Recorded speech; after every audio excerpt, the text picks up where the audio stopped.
নমস্কার, সকলকে শুভেচ্ছা ও ভালোবাসা জানি। সরষে চাষিদের জন্য দু একটা কথা শুরু করবো। এই এখন যে ফুল এসছে, এই ফুল আসবে কিন্তু 3 থেকে 4 বার করে। তা এই যে ফুল এসছে, এখন ফুল ঝরতে শুরু করেনি, অর্থাৎ সুটি বাঁধেনি। আজকে জানুয়ারি মাসের 11 তারিখ ভিডিওটা করছি আমি, পৌষ মাসের শেষের দিকে চলে। এই কুয়াশা পড়ছে প্রচুর, না প্রচুর কুয়াশা পড়ছে। পাতায় দাগগুলো স্কর্চিং হচ্ছে কিনা দেখবেন। পাতায় যদি দাগ হয় কিন্তু যে কোনো একটা ছত্রাকনাশক ওষুধ, আমি তো বলবো অ্যামিস্টার টপ প্রতি লিটার জলে 1 মিলি বা নরিকো প্রতি লিটার জলে 1 মিলি মিশিয়ে স্প্রে করবেন। একদম পরিষ্কার হয়ে যাবে, একবার স্প্রে করলেই পরিষ্কার হয়ে যাবে। অর্থাৎ ছত্রাকনাশক ওষুধ একবার দিলে খুব ভালো হয়। এবং যা স্প্রে করবেন, ফুল চলে এসছে সব বিকালবেলায়।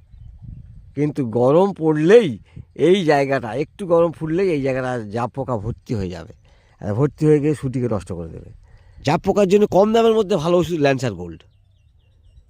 ওর মধ্যে অ্যাসিফেট আছে, ইমিডাক্লোরপিড আছে। প্রতি লিটার জলে 2 গ্রাম মিশিয়ে একবার স্প্রে করবেন। গরিবা নামাতে কম পয়সা সব থেকে ভালো কাজ হবে। আমি আর অন্য ওষুধ দামি বলবো না। ঠান্ডা আছে বলে হয়তো কম উৎপাত আছে এখন, বা আক্রমণ হয়নি। কিন্তু একটু গরম পড়লে হু করে চলে আসবে। আর 5-7 দিনের মধ্যে বা 10 দিনের মধ্যে বাতাস ঘুরিয়ে বলছে, সাবধান। কিন্তু শুধু জাপ পোকাটা লক্ষ্য রাখবেন এই জায়গাটা হচ্ছে কিনা। এখন আমাকে সুটিগুলো পুষ্ট করতে হবে। আজ গাছ বাড়ানো যাবে না, ফুল এসে গেছে, আজ গাছ বাড়াতে যাবেন কেন? তাহলে এখন কী করতে হবে? সুটিগুলো যেন পুষ্ট হয়, দানাগুলো যেন মোটা মোটা হয়, গাছ যেন নষ্ট না হয়, রোগ পোকা যেন আক্রমণ না হয়, এই লক্ষ্যগুলো রাখতে হবে। রাখলেই কিন্তু শস্যের ফলন বেড়ে যাবে। ফুলের উপরে কিন্তু স্প্রে হচ্ছে খুব কম পরিমাণে, বোরন দেওয়া হচ্ছে। অর্থাৎ বোরন 1 গ্রাম, 15 লিটার জলে 15 গ্রাম, 15 লিটার জলে 10 মিলি হচ্ছে অ্যামিস্টার টপ, আর 1/2 ml করে দেওয়া হচ্ছে সালফার, লিকুইড সালফার।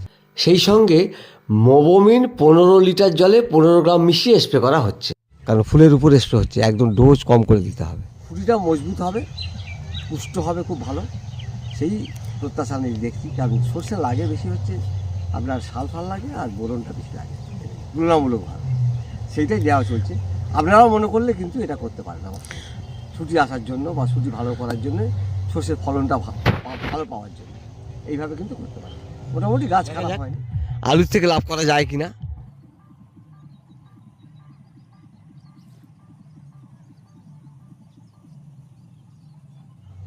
দেখা যাক কেমন ফলন হয় এবছর।